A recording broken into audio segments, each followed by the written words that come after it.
দক্ষিণ কোরিয়ার কৃষি জমি এভাবেই করা হয়। সব রেডি করতেছে, মনে হচ্ছে থাকার জন্য ঘর তুলতেছে, অথচ এটা থাকার ঘর না, এটা হচ্ছে এটার ভিতরেই চাষাবাদ করা হয়। এখানে শীতের মৌসুম, এখন গরম আসলেই চাষাবাদ শুরু হয়। এখন গরম আসবে কিছুদিন পরেই, সেই জন্য সব রেডি করছে ওরা। এভাবে এয়ারপোর্টের মধ্যে ঘর বানানো হয়। তারপরে এর ভিতরে আলু, পেঁয়াজ, টমেটো, যা শাকসবজি আছে সব কিছু লাগানো হয়।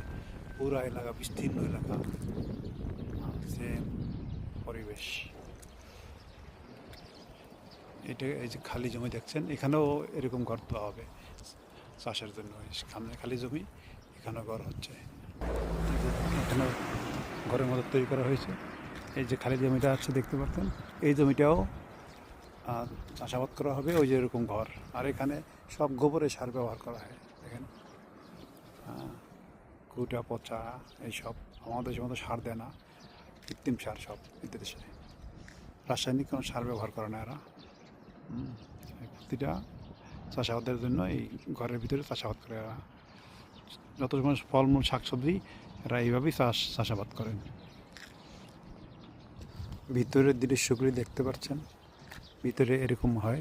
বাইরে দিয়ে তো প্লাস্টিক কাগজ দিয়ে ঘর বানানো, ভিতরে খড়কুটো দিয়া মানে সারের যেই ব্যবস্থাটা খড়কুটো দেওয়া করা হয়।